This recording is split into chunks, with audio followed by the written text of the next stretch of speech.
Hey y'all, welcome to the Clock Tower. I'm Colton, here with Brandon. We have a lot to talk about. At the end of the last show, I said something along the lines of, hopefully there's something to talk about next time. And I guess I need to be careful what I wish for, because Bushiroad announced a lot of things.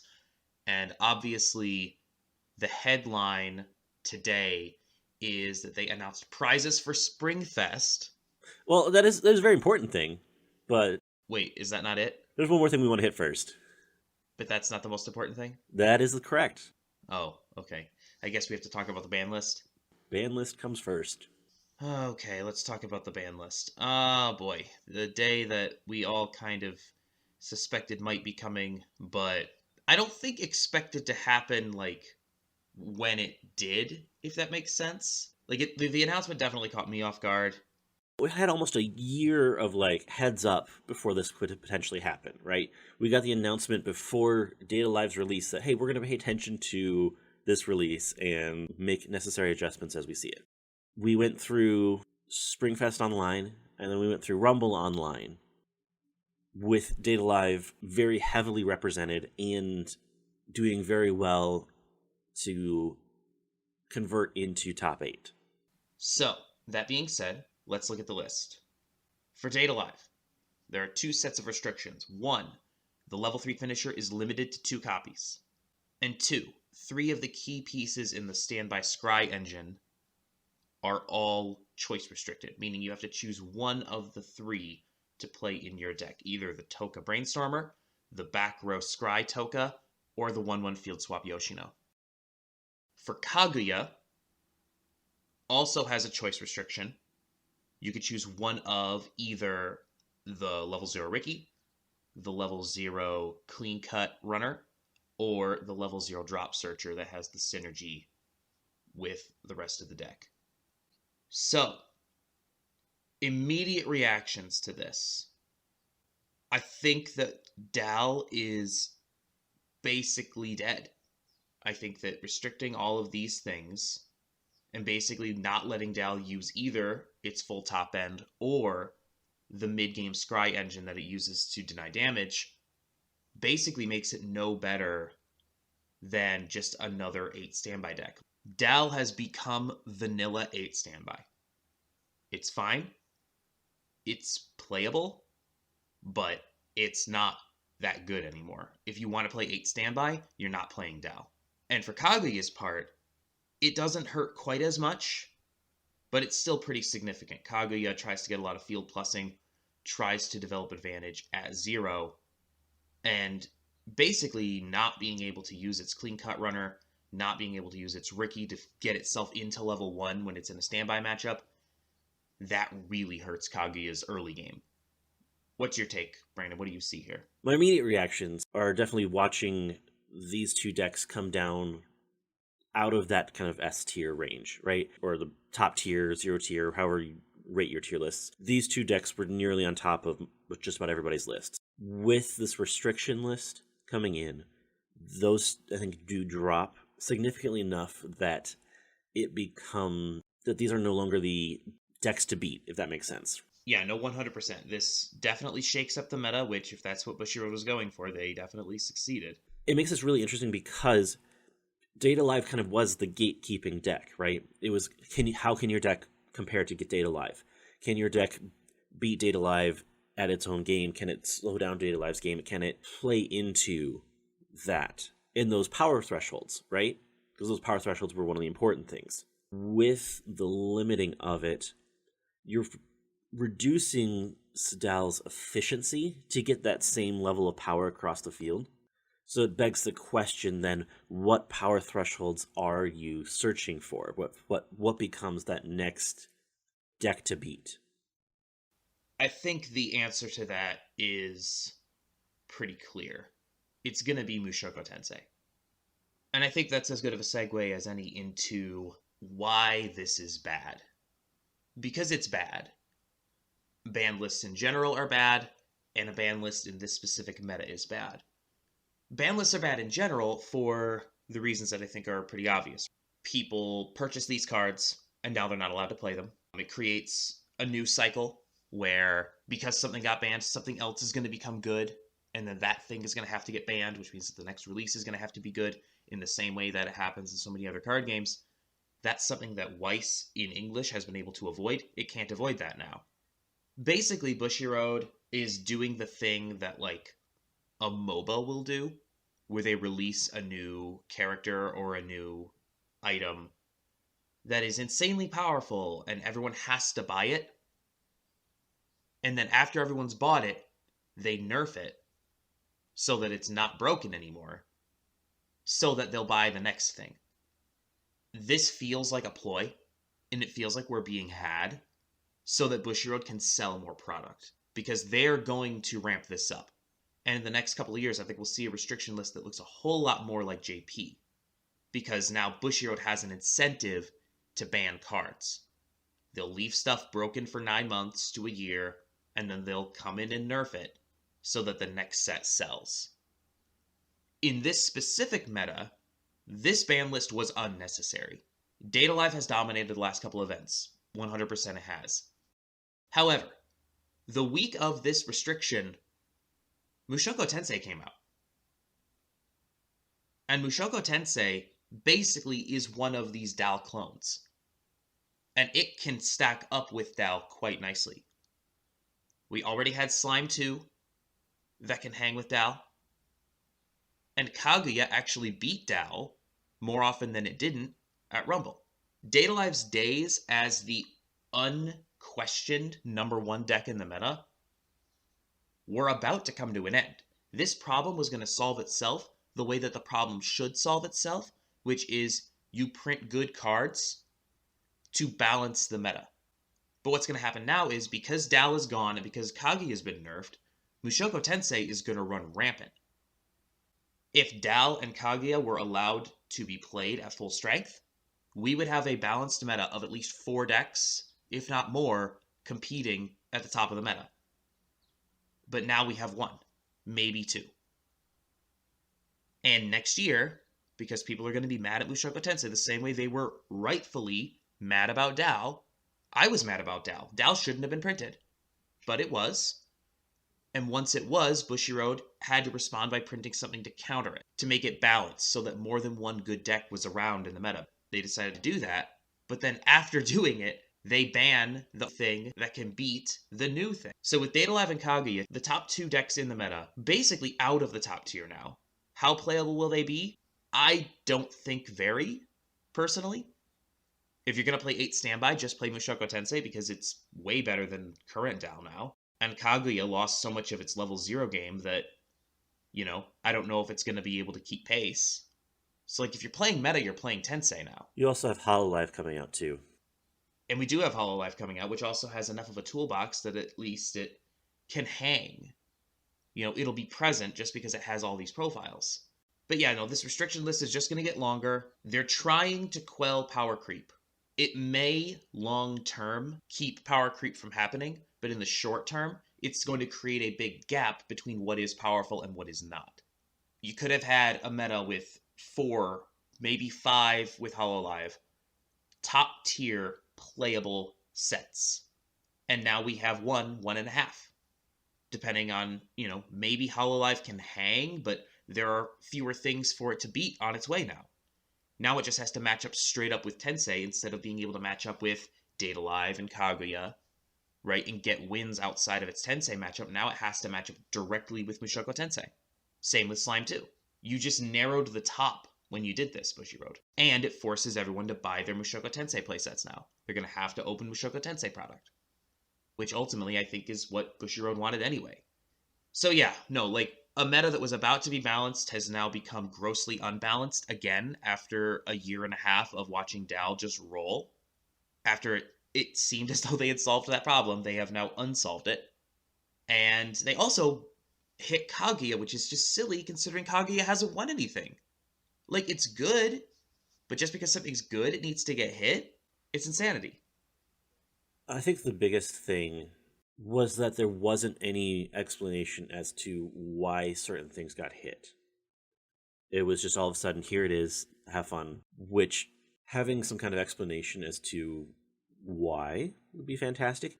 we recognize that these cards are very similar to the cards that are restricted in JP, right? I think we both recognize that English is a different meta, right? English has a very uniquely different meta because it didn't have a ban list going into it, right? So we have cards in English that are banned in JP. With that in mind, that changes how some of these different matchups play out. So seeing this restriction list and see how it only affects a handful of those cards that exist in the ban list in JP, in part I think it's a recognition that English is a different meta, but at the same time, the Kaguya hit without an explanation for why it was hit in English seems a little strong. It almost feels like an overreach because Kaguya hasn't performed to that level in English as it had in JP. We also saw that there were lower representation numbers because the representation was DAL, right? DAL was like 25 to 30% of the meta in both Springfest Online and Bushiroad Rumble. At least they didn't just like wholesale copy over the JP ban list if there are any wins to take from this. Like they didn't, if they had hit other things in English, particularly Fate, that are currently, restricted in JP, honestly, competitive Weiss wouldn't be worth playing because it would just demonstrate that Bushiro doesn't care about the English meta.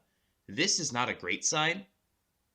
I'm glad they didn't hit the Shido event because that would have just shown that they were just going to copy whatever was banned in JP.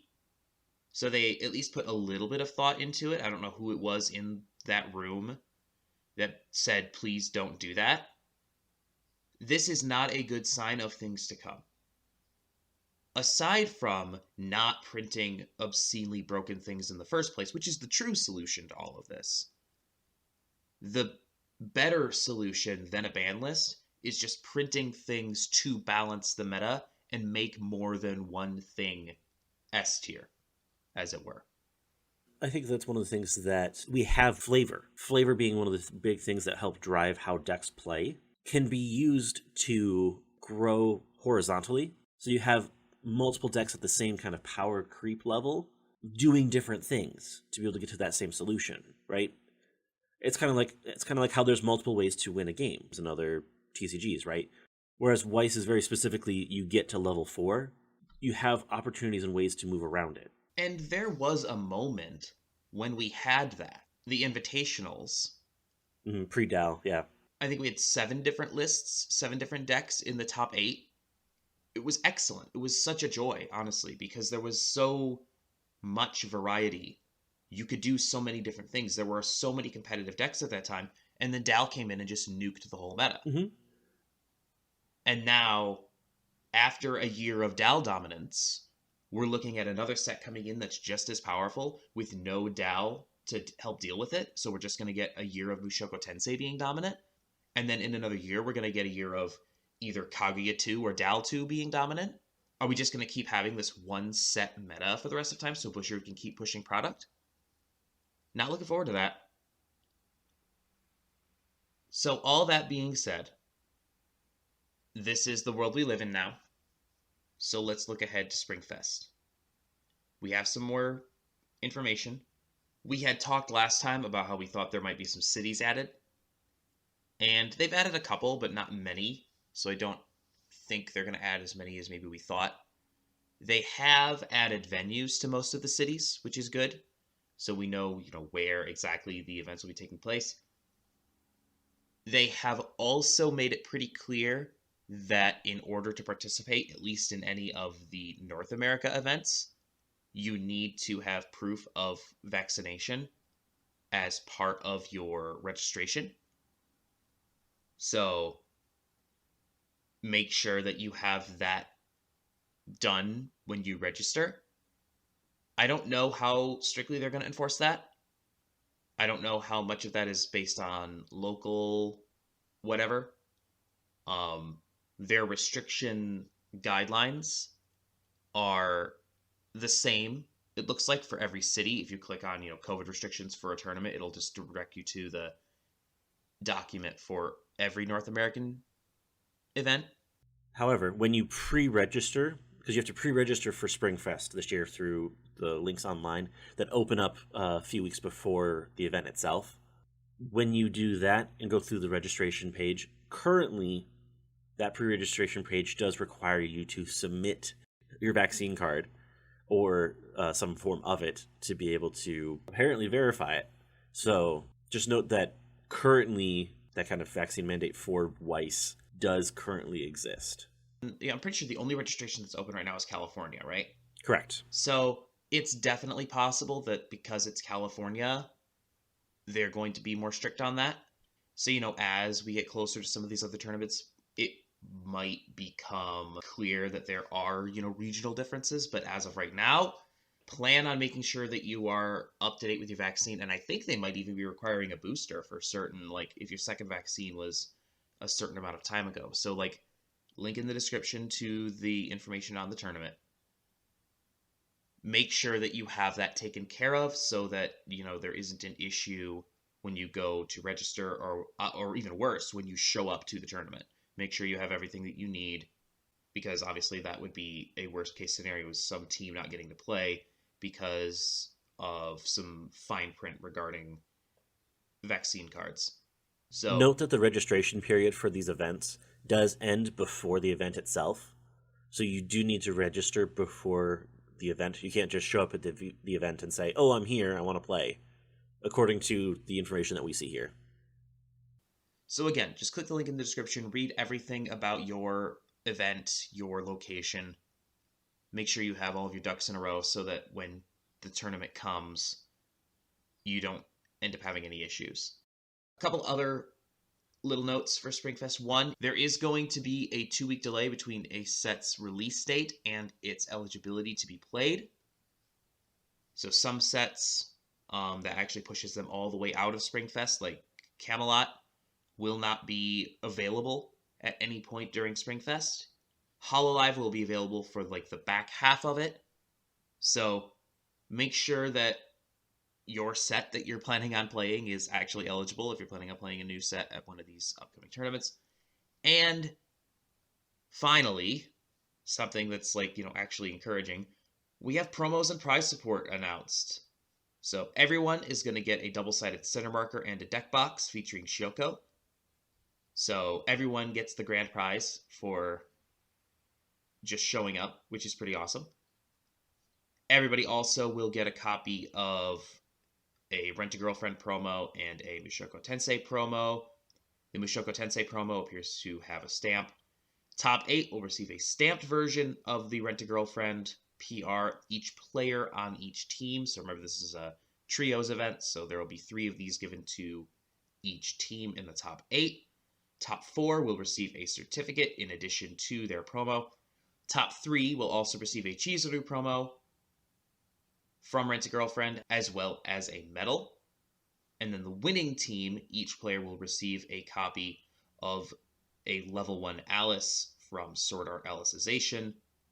Notably, this Alice is the original prize from 2020 that they're kind of repurposing here as well. It would be silly to never distribute those. So yeah, it looks like the promos are at least decent. If you're a Rent-A-Girlfriend fan, there's quite a bit for you.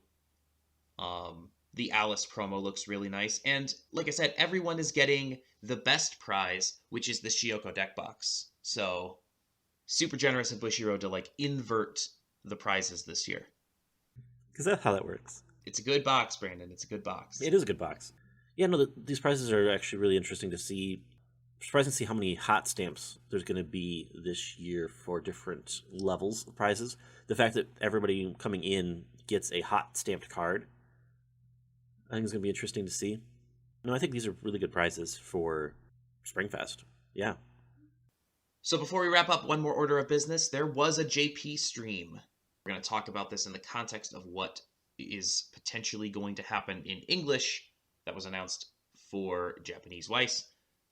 But before we get into that we have to make mention that Tokyo Revengers, which was originally supposed to be a simultaneous release in JP and English, has been delayed in English to the end of July. So Tokyo Revengers was going to be available for much of Springfest. Now it will not, because it comes out at the end of July.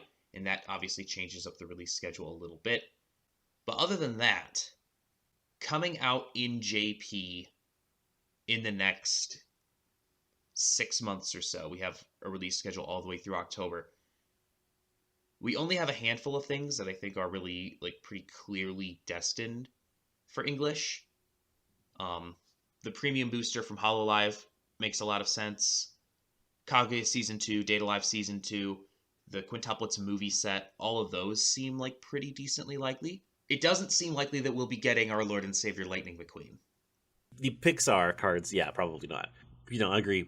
I think a lot of the sequel sets that have been announced here are going to be making its way in. We haven't gotten yet the second set for Quintuplets yet, but I expect that we're going to get that later this year.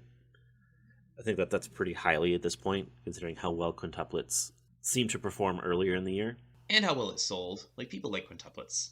Yeah, exactly. That's what I mean.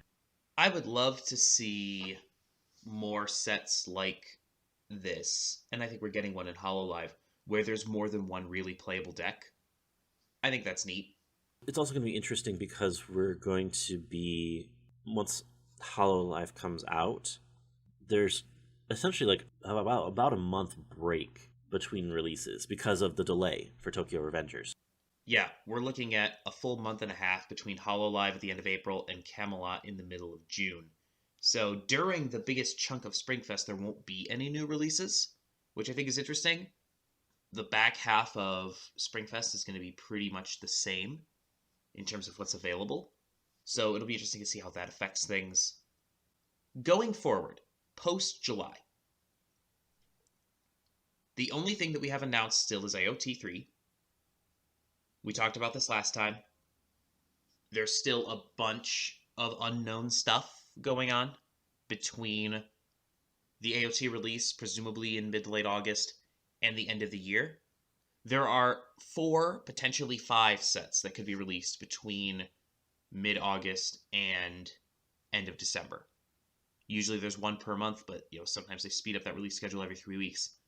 If we're looking at 4 or 5 sets, what's the most likely thing to drop in that fall into winter season based on what we know from JP? Based on what we know from JP, I think the most impactful one is going to be Quints 2. Yeah. Because I think that's going to drastically affect and raise Quint's profile immensely to the point where it's also a meta contender. So Quintuplets 2 seems pretty likely. The Hololive Premium Booster seems pretty likely. Both of those would just be following up, sets that are, Quintuplets we know is popular. Hololive is going to sell incredibly well. So that would be 2 of those spots. And as much as the AOT release was later than a normal English original, it was an English first release. Still hasn't even been announced in JP, which is interesting.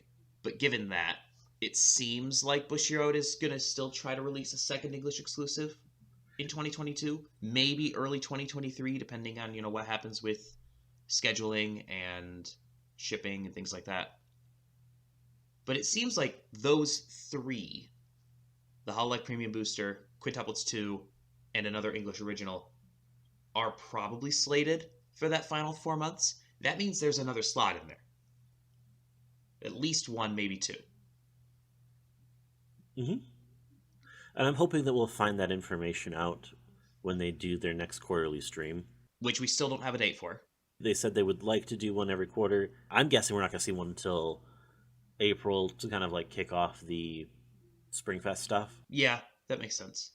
And in the midst of that, we'll probably hopefully, we'll get stuff that will go through October. That's what we saw with the JP stream. They got August through October dates. Yeah. So it'd be nice to see that come through at some point. And obviously, Kaguya Season 2, Data Live Season 2 being announced for July and August, respectively, in JP. Usually about a 6-month delay into English. Those are basically locks for early 2023. Like, I would say either January, February, or February, March. Those are going to come out next year, probably before 2023 Springfest. Well before 2023 Springfest, maybe even in time for Rumble, depending on when that happens. So, well, we did get the surprise set for Data Bullet. So the indefinite release of Data Bullet's surprise set. Yeah. Yep. Which again is not new cards. It's all, stuff we already have. It's just, new printings and things like that. So, anyway, that's the full English release schedule. Before we finish this, Brandon, take a stab in the dark. What is the one that we don't know for 2022? What are you going to guess that it is? I've had this kind of real debate as to what that could be. Set that it might be Zombieland Saga. I could still see it. If I had to guess what it was going to be, I would say Princess Connect. Decently popular. I think it would make sense. I think it would sell decently well. What do I want? It's Zombieland Saga. I desperately want Zombieland Saga. Please, Bushy Road. If you're going to do one nice thing for me all year, please make it this. I would love to see ZLS in English, because that set just looks so much fun, and the show is excellent. So it would make me very happy if I could, just assemble a stage full of zombie idols. That just sounds like a great time. So that is that for the English release schedule. One more thing before we're done. Brackets came out on Sunday night for NCAA March Madness. Some of you are like, what is that? Don't worry about it. Don't worry about it. If you know what that is and you care, we're doing a tournament challenge. Link in the description. Click it. There are no prizes other than you get to brag and make fun of us when our picks are bad. That's really it. But it's cool. It should be fun. I know a lot of other people do bracket challenges. Do all of them, because bracket challenges are good, and jumping in as many of them as possible is one of the things that turns winter into spring. So we have a link to that. If you want to jump in and fill out brackets with us, please do.